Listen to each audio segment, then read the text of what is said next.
This is Talk Business and Politics with Roby Brock. Welcome to the program. I'm Roby Brock. An Arkansas inmate who was given his last supper Monday evening in anticipation of his execution awakened Tuesday morning for an unexpected breakfast and another day of life. That was the lead from Talk Business and Politics reporter Wes Brown, who was at Cummins Prison last night for an execution called off at literally the 11th hour. Joining me now is John Brummett with the Arkansas Democrat-Gazette. It was a dramatic night. Maybe the most Monday interesting, night. dramatic, exciting, substantive news night that I can remember in a long time. I don't want to say how long, but we're going 4 or 5 decades. Yeah. I mean, we don't have close elections anymore, but going to about 11:50 with the U.S. Supreme Court meeting on an Arkansas case and whether we're going to carry out our first death penalty in 12 years, quite a night. Yeah. What lessons did we learn yesterday, do you think? What lessons did we learn? Well, now that's a purely philosophical and partisan issue. Your lessons are going to depend on how you feel about the death penalty.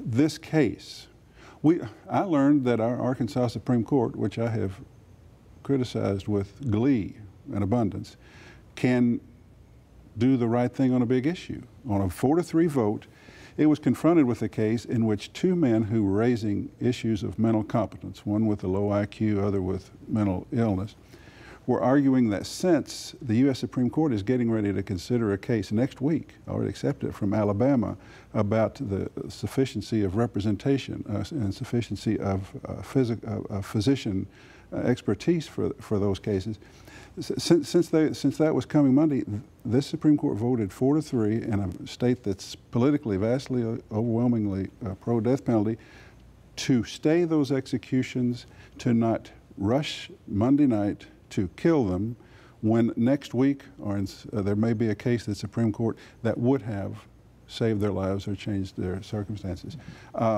A 4-3 decision was the right decision from your partisan point well, of view. You asked me the lessons. I mean, that's for someone who disagrees with that point of view, like Sean Womack, like Justice Womack on the Supreme Court, who had a pretty scathing dissent in there, and basically said we should be setting law, we should be acting on the law that is currently on the books, not what may happen in the future. Right.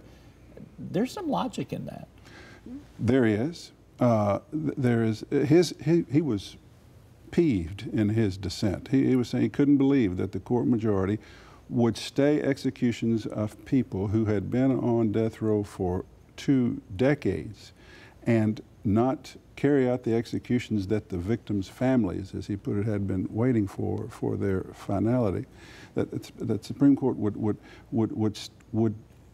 in anticipation of something the U.S. Supreme Court might do, postpone their execution. So yeah, it's a legitimate point, but it's also a legitimate point that apparently was persuasive last night with the U.S. Supreme Court, that their cases, their situations were potentially to be affected by a case already pending. It's set for hearing, I think, next week. It is oral arguments next week, but that doesn't mean there'll be a decision. No, but that means that they are potentially under the umbrella of whatever may come of that ruling, and they made a decision that that's not real justice. If the situation is fluid and potentially changing and an open matter before the U.S. Supreme Court, let's not do away with it. We can still execute them, but let's not do it tonight. Let's not do it. Let's stay it until that is decided. And the U.S. Supreme Court apparently, at least on a basis of a temporary stay,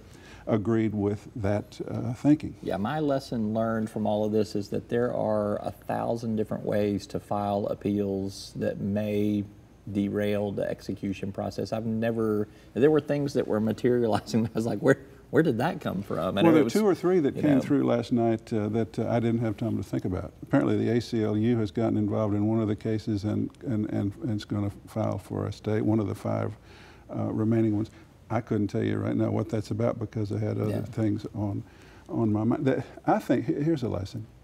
The way people can see things entirely differently, with some, understandably.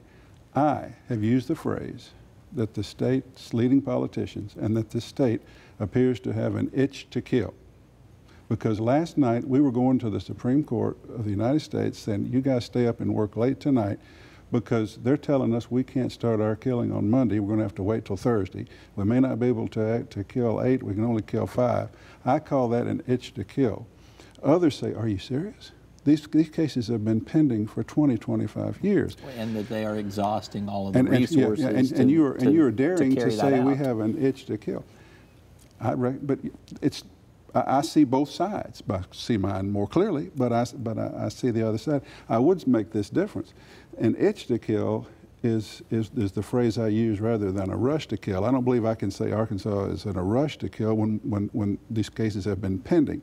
But I think now that the cases the governor has reached the position where he can set the dates, the tenor of what many of our legislators are tweeting, what the governor is saying, I find that sort of anxious, eager. Man, we need to get started on this tonight. We don't want to wait from Monday until Thursday. We don't want to just do 5. We want to do 8. That's why I use the phrase itch. Yeah, I want to talk about the legislature and the governor in the second half of our conversation here. One last question before we take a break. Do you think we see a repeat of Monday night on Thursday night? Somehow I don't. I think the Monday was the start of a process, and I think there was a rush to settle the most contentious issues before we got started on the process. Rush or an itch to settle those issues? A rush to settle, an itch to kill. Okay. But I could be wrong. We could have the whole thing fire up again on Thursday at the last minute. I tend to think not. All right, let's take a commercial break. I'm with John Brummett, the Arkansas Democrat-Gazette. We're back with Talk Business and Politics Daily right after this. Arkansas Electric Cooperative Corporation provides electric energy across 2/3 of Arkansas. This is an exciting time in our energy history, with incredible progress being made in renewable energy and storage technologies. As our energy portfolio continues to diversify, we'll maintain an all-the-above strategy to provide reliable and affordable electricity. Ever since the first light bulbs were placed in our members' homes, the electric cooperatives have been the solutions provider for our members, and we want to continue that well into the future. Each day, the promise of our nation begins again. Arkansas and America, moving forward.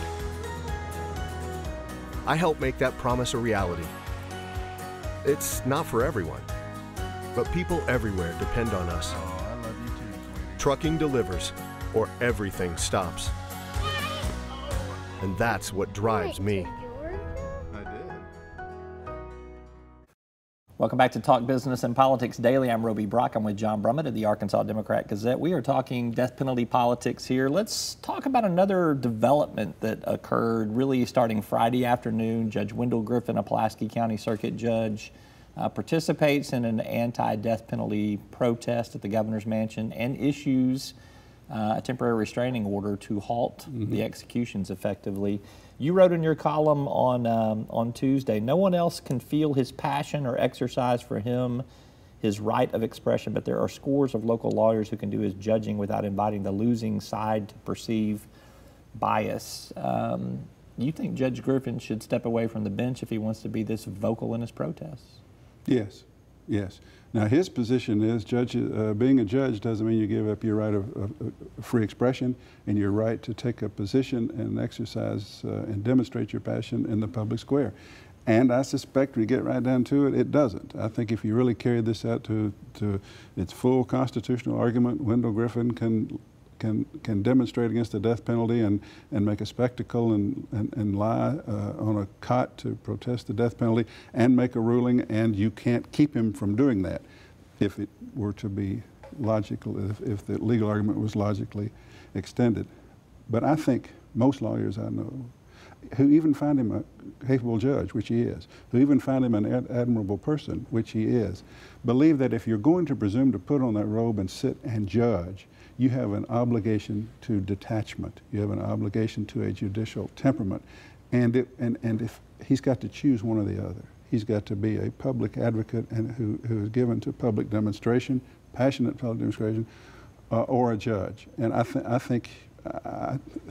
I just don't believe it serves our already challenged criminal justice system, or justice system entirely, It doesn't serve it. In fact, it harms it. When you invite the losing side, as was the case Friday, to think they just got a biased ruling from a guy who plainly was against them going into that's going into the courtroom. That's not how our system is supposed to work. And it's a challenging perception of politics too, because we're already living in this age of megaphones from both sides of the aisle. Well, I've got a column. Well, it was an online column published today in which I just, for a reason, I refer to every court in the process as either Republican or Democratic. Refer to Democratic federal judge. They used to be that way. They used to have. But I mean, I'm talking about all of them. Just the federal ones. The Democratic federal judge Christine Baker issued one ruling. The Republican U.S. 8th Circuit Court of Appeals issued another. The Republican Arkansas Supreme Court surprised us by their ruling. The evenly divided 4-4 with Kennedy in the middle Supreme Court drama at the end. I decided to put down the charade and say these judges tend to rule according to the party that nominated them, or the political philosophy and partisan philosophy that they hold. So we already have that, and we may as well admit it. But Judge Griffin simply takes it too far. He needs to do one or the other, and we're going to have apparently some legislative interest in whether to institute impeachment. And a judicial discipline review as well. So let's talk about the potential impeachment. There were quite a few elected officials that were advocating his impeachment, talking about his impeachment, saying he should be impeached.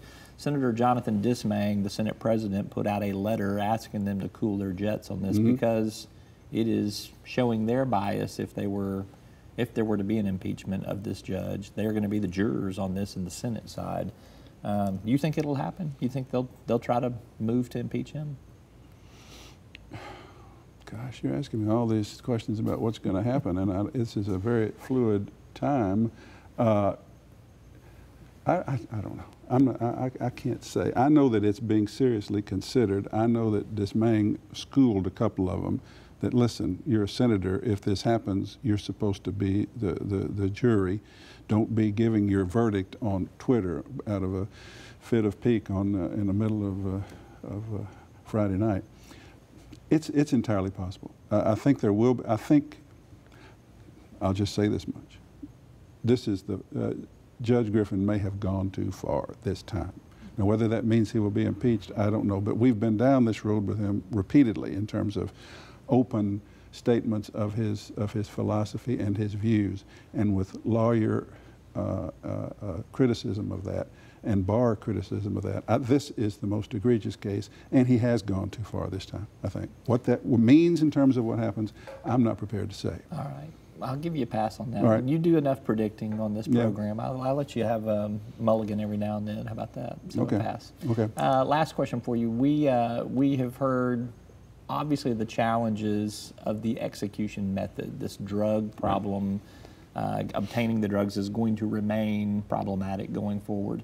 Is it time for the legislature to think through other methods of execution? Should they begin that dialogue, or should they find another way to execute people? Because they're clearly not going to just revert to life without parole. There's not public support for that. No, I was going to say what we ought to do is do away with the death penalty, because it's inequitable and unfair, and it serves as supposed vengeance, and that's not the appropriate use of a criminal punishment. However, your question is in the real world of practically what's going to happen with this legislature, and I'll just anecdotally tell you, I was struck by the angry, resentful tone of legislators reacting to Judge Griffin's stay. They were just mad that this was not, that these executions had been stayed, and it was over a drug issue. So, in my own frustration, I tweeted, why don't you guys meet in special session and institute firing squads, and 7 of you can be the firing squad.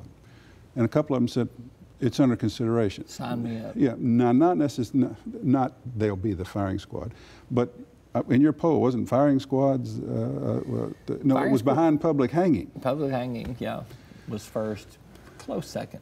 Now, some states, Utah, right, I think, has used the firing squad method. You know, if you're going to if you're going to kill somebody, if the state is going to do it, and if the lethal drug cocktail is a matter of uncertainty in terms of its fairness or appropriateness that we can't seem to solve, and you got to do something else, all of which I wish weren't the case, I would not be terribly surprised to see this legislature strongly consider instituting a firing squad system in Arkansas. All right, you heard it here first. No, you've heard it before. And I hedged it. Consider, not necessarily pass. All right. Thank you so much. You Always bet. good to be with you. John Brummett's got a lot of good stuff. You can check him out in the Arkansas Democrat Gazette. You can also check him out at arkansasonline.com and follow him on Twitter at John Brummett. I'm Roby Brock. That's all for today's program. Thanks for tuning in. We'll see you tomorrow.